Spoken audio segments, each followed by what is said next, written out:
So Chris Coons is a Democrat senator from Delaware. He's best buds with Joe Biden. In fact, he was the chairman of the Biden for President campaign, so you know he's a really, really good politician. He made the mistake of showing up on Fox News yesterday and running into a real journalist, Martha MacCallum.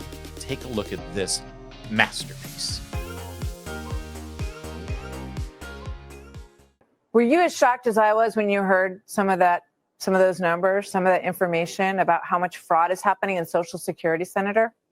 So, Martha, not only do I not believe some of what was just shared there, but the Trump administration's acting administrator of Social Security has said that less than 0.1% of the payments put out by the Social Security Administration are fraudulent or in error. Let's be clear about some of the things that were just played. There are people whose names are on the rolls as having been born 150 or 200 years ago. They're not receiving Social Security payments.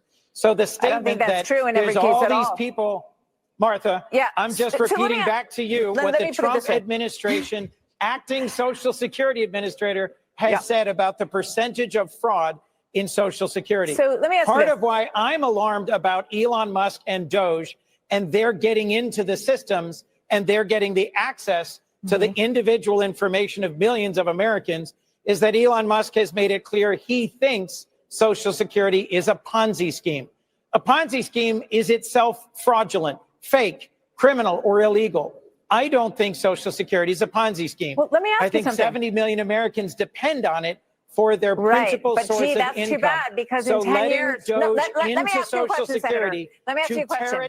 You've made a lot of points. Let me ask you something. Other agencies, Sir, I think is immoral. So you sound like you're pretty okay with all the agencies and how they function. So you say all those millions of people depend on Social Security, so you don't care about the ones that are going to never get it because it's going to be insolvent in 10 years. What have Democrats done? What did Joe Biden's administration do to find the waste, fraud, and abuse in Social Security to try to shore up this important agency? What did they do? Can you tell? That's a great question, and you're going to hear the answer in just a second, but I just want to pause because, part of what we do here is provide you ammunition for your liberal brother-in-law that you have to see at Sunday dinner or maybe at a holiday, or maybe the liberal in your office in the cubicle over who's got the, Democrat Socialists of America bumper sticker pinned on the outside of it, or maybe the liberals on your Facebook page that you went to high school with that continue to try to troll you. Let me just say, if they're throwing the Social Security thing at you and saying that Trump and Doge and Republicans are trying to ruin Social Security, I just want to give you a quick talking point real fast. Do you see this? Social Security projected insolvency 2035. Now, you may not like the term Ponzi scheme, but what a Ponzi scheme is a fraudulent system where people pay in with a promise that they're going to get money out at the end of the day, when the people who are running the investment scheme know for a fact that the people are paying in right now will never see that money back. Okay? So if you are set to retire anytime before 2035 and you are paying Social Security right now under the promise that you will have Social Security benefits after 2035, you're being lied to. And every single member of the federal government, every elected official, they know it. They know this. Projected insolvency 2035. You may not like the term Ponzi scheme. They may think that that's a great talking point, but that is literally exactly what this is. You are paying into it with the promise that you will get your money back, and you will not. And they know it, but they still lie to you. All right. And let me just add one more thing for you to have as a talking point. Really good one. You should take it with you. The people right now who have their hearts set on ruining Social Security, the people in our government right now, the elected officials who are proactively ruining Social Security, are the ones who are doing nothing. Do you get it?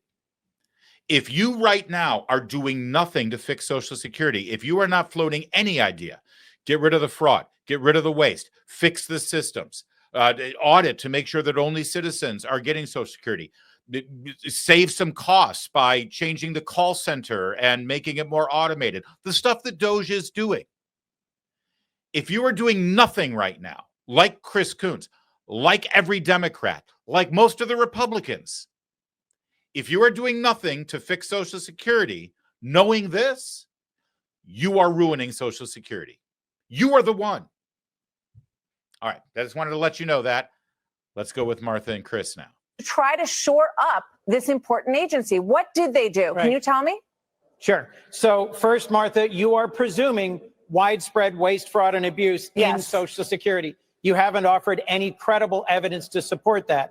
I don't believe what DOJ says about virtually any federal agency, but I will believe what the GAO says, or the Inspector General, or the Administrator of Social Security, because I've had senior folks from DOJ lie to my face about other federal agencies where they claim they have found widespread waste, fraud, and abuse, where previous audits did not find that waste, fraud, and abuse. And this administration, Martha, fired the Inspector General of USAID when he filed complaints about the waste of huge amounts of food aid left rotting on docks. Let me ask you something. Rather than dealing with that fraud, they fired him. I'm amazed by, so you're saying that I'm assuming that there's waste, fraud, and abuse. And I think it's equally surprising that you are assuming that the government is functioning in an efficient way when we all know. That's not what I said.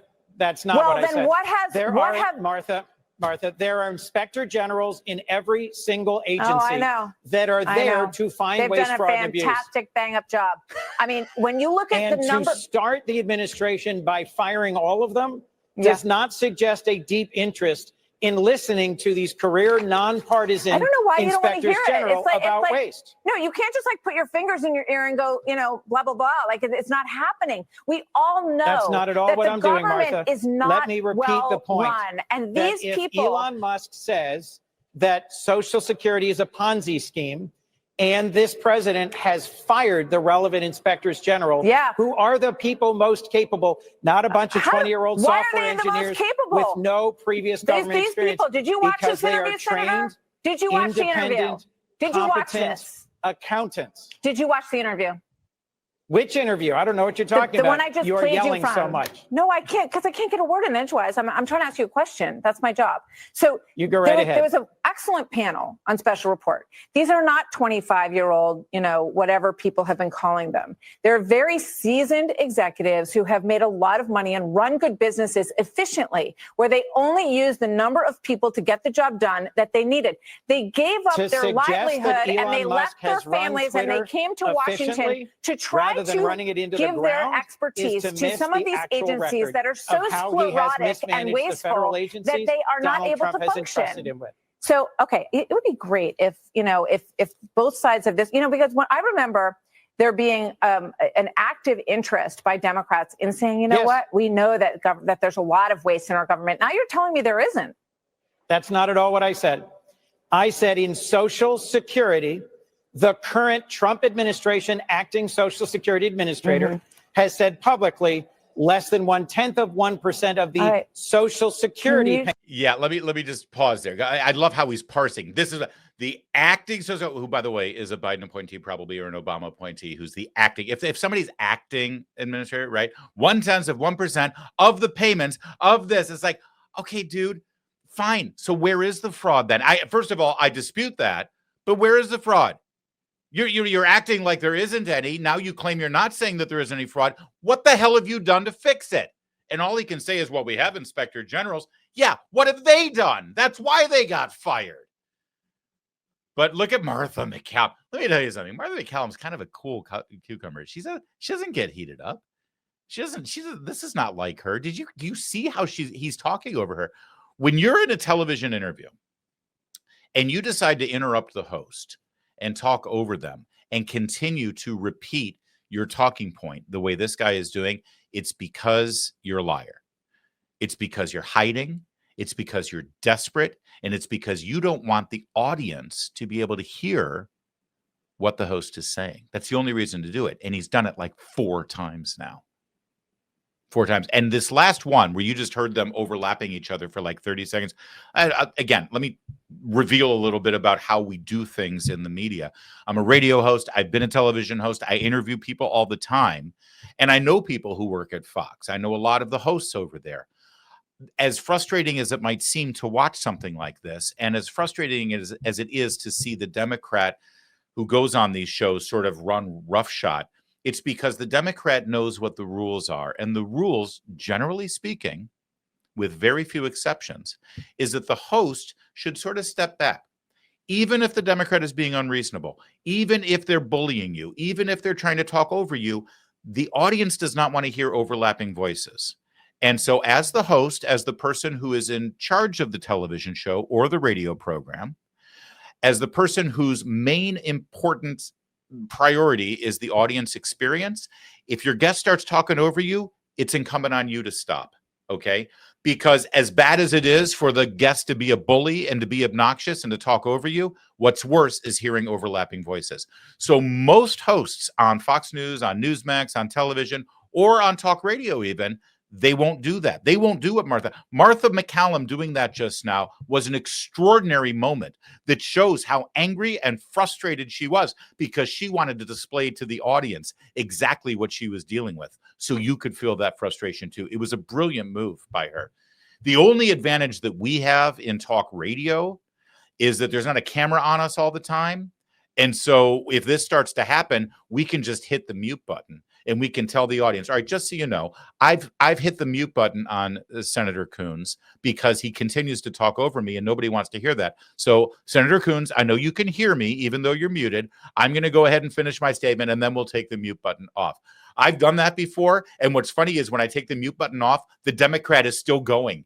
Didn't even notice. Didn't even hear me. All right. So what you just saw from her was amazing. And look at that face. She's so frustrated with him right now. It is palpable. This guy is such a jerk, so impolite, so rude. And by the way, Democrats will high five him. Yeah, you showed Fox News what for. But honestly, to the most Americans watching this, he comes across as a bully and someone who has got something very specific to hide. He does not want to answer the questions. All right, so let's get back to this. We'll finish it up because it's so brilliant. Payments are being improvident, are not being sent to people who are entitled to them. Let's assume that you are 100% right. I agree with you that there is waste and fraud in different federal programs, and sign me up for working in a measured, bipartisan, thoughtful way about reducing. I mean, there are in Medicare, well, you should talk to the people on the panel here because I think you'd be pretty impressed with many of them. I would ask you respectfully to take a look at this panel discussion because I found it very eye-opening. It's not a bunch of like nutty 25-year-olds, as you suggested. They're actually quite thoughtful, intelligent people who, have a great record of it. So let me ask you. Yeah. So, and by the way, I do love the part where she says you can't just stick your fingers in your ears and go la la la and pretend it's not happening. Let me tell you something. They're lying. They're 100% lying. They're deceiving you.